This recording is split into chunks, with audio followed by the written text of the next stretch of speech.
Hey guys, it's Joe. I'm surrounded by puppies, so my apologies for any collar noises. I really hope that you got a chance yesterday to see Deanna's video. If you haven't, go back and take a look. She has an incredible story to tell. I am so grateful that I got a chance to speak with her yesterday. She's an amazing and resilient human and has an incredible story to tell. I wanted to expand on something she said yesterday. She said, so many people ask her, how could you let him do that to you? She survived an insane amount of horrific domestic violence. And yet people will ask her, how could you let him do that to you? I hear questions like that literally all of the time. Every survivor I've ever talked to at some point has had a response like that, where someone has said, how could you let him do that to you? Or why didn't you fill in the blank? I wanted to take a moment to explain why that response is so damaging to hear.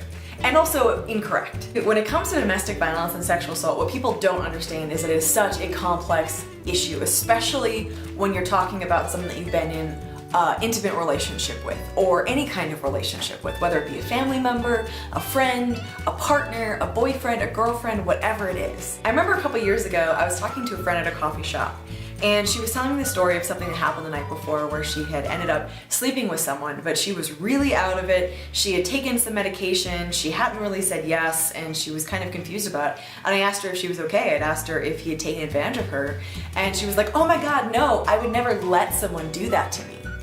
And at that point in my recovery, I was still extremely sensitive, and so that was something that was really hurtful to me to hear. But now looking back, I understand why she responded that way, because it's a really common response for people to have. Like, no, I would never let someone do that to me. What are you talking about? But the whole point of rape and sexual assault is that you don't let someone do it to you, that you don't consent to it. When people respond with sentences like, how could you let that happen? Or why did you let him do that? Or why didn't you leave? Or I would never let that happen. I would never do that. I would never have gone to that party. These are all statements that imply that you have complete control of your own life. And the horrible reality is that you don't.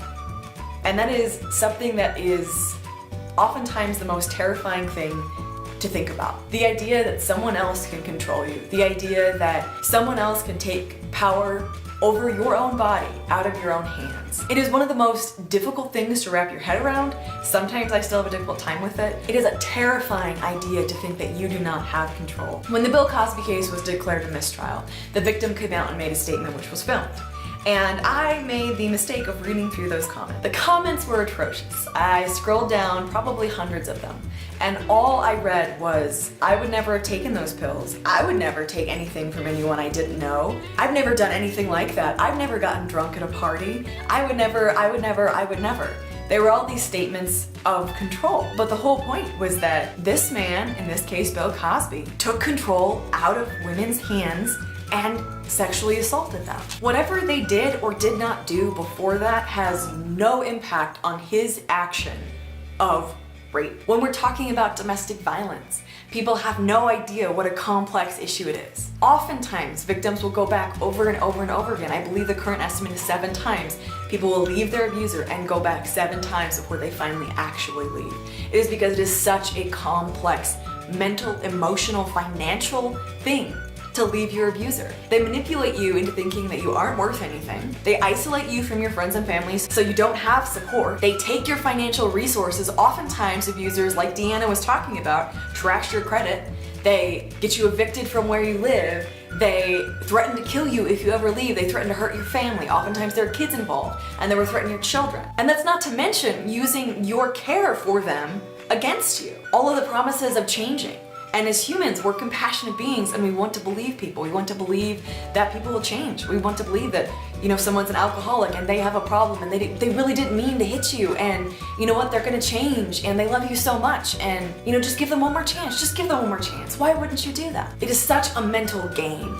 It is so abusive and so manipulative, and there's so much that goes into all of these situations, be it sexual assault, domestic violence, whatever the situation leading up to that is. And so when we respond to friends or public events with statements that imply that we have control, the sad reality is that is just not true. The sad reality is that you can be at a party and someone can put something in your drink. Sometimes a family member is a predator. Sometimes a friend in college will sexually assault you. Sometimes your best friend is the worst person you know. Sometimes your wife turns into a monster. The person you love the most betrays you. Sometimes your husband tries to kill you. No one ever wants to be in these situations. No one ever wants to get hurt. No one ever wants to have the crap beaten out of them. So instead of saying, why didn't you leave? How could you let him or her do that to you? Say, I am so sorry, that is atrocious. How could your abuser do that to you? They are responsible for their own actions. A victim is not responsible for the actions of their abuser. And I promise you, until you have been in that situation, you don't know how you're gonna respond. And I can tell you that from personal experience, because until I was sexually assaulted, until I was in a mentally and physically abusive relationship, I thought about what I would do if I was ever there. You know, of course I thought, oh, obviously I would leave. Obviously I'd tell him off. Obviously I would fight like hell. Obviously, whatever. Immediately report it. But then it actually happens. And then you actually love this person. And then there are so many complicating factors. And then fight, flight, or freeze kicks in. And you do not know how you're gonna react. So when we make these statements of, oh, in this situation I would, they're naive statements because we really don't know how we're gonna respond. We can try to prepare the best we can, but until you've been there, you don't know. Like I said, Deanna has so many amazing things to say on this, let alone her own story of surviving a horribly abusive relationship and making it to the other side, and now she spends her life helping survivors of domestic violence get out of these horrible situations and recover from them. She is an amazing human, and you should definitely go watch her story right now. I'm Jo Beckwith. Thank you so much for watching. I would really love to hear your thoughts. Please comment below, and I look forward to seeing you next time. Please take care of yourself until then. Okay guys, I'm trusting that you're not gonna judge the condition of my living room right now because it is a mess, because dogs, but I just want to show you how cute my puppies are right now. They're so sweet. There's Monkey and Sadie. And there's innocent little Sophie covered in the fluff of her toys, hanging out by the Christmas tree.